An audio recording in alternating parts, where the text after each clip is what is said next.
Una mergea încet, atât de încet că mi s-a oprit aerul în piept. Și apropo de piept, avea bara din față vopsită roz ca să-mi dea poftă de viață. E genul care nu se agață, se calcă frumos. Îi place încet, dar îi place și periculos. Cu botul ăla roz, așteptându-mă la colț. Mașineria asta scoală toți morții din morți. Și ca să o vadă toți, își dă capota jos. Piele naturală, ce slobod.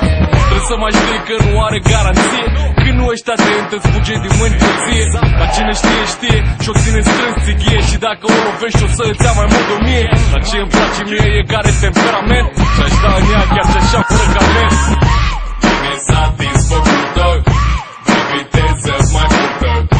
Vrei să atingă 100 în mai puțin de o secundă. E nesatisfăcută, de viteză mai multă.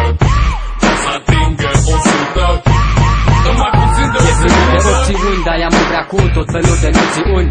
Ca să o căda cu tot felul de noțiuni. Vara, când fie că stă lene și sub soare, fie că o scot în oraș la o plimbare. Vrea cu orice preț să atragă atenție.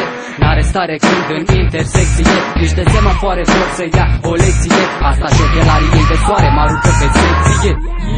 Principalul motiv pentru care zi de zi apare câte o nouă admiratoare. De-aia când ridic mâna la cer în dragostea și eu fac cadou ca să iară dragostea. Când o vezi în catalog zici că nu e adevărat. E modelul preferat de cei care își fac de cap că n-a văzut nici oracolul din Matrix. Toate care le-a văzut bancheta din spate a ei. Nesatisfăcută, de viteză mai multă. Vrei să atingă 100 în mai puțin de o secundă. E nesatisfăcută, de viteză mai multă.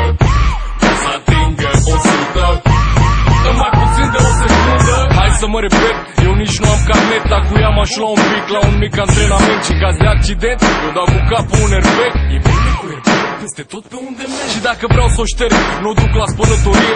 O frec bine de tot, ca să se simtă bine. Nu toată lumea știe, dar trebuie să-i vorbești. Să-i spui că e frumoasă, că orbești când o privești. Are spatele bombat și portbagajul plin. E plină de foc și e plină de venin. Și ca să ne punem, să ni se schimbe mec la buletin. Ei îi place cel mai mult când are rezervorul plin. I-aș face plinul des, i-aș face ochii verzi. I-aș lua bijuterii și vreo 3 perechi de genți. Dar ce să vezi, eu continui să visez. Am întâlnit o curvă, o chema Mercedes-Benz.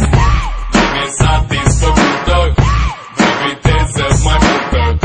Vrei să atingă 100 în mai puțin de o secundă. E nesatisfăcută, de viteză mai multă. Vrei să atingă 100 în mai puțin de o secundă.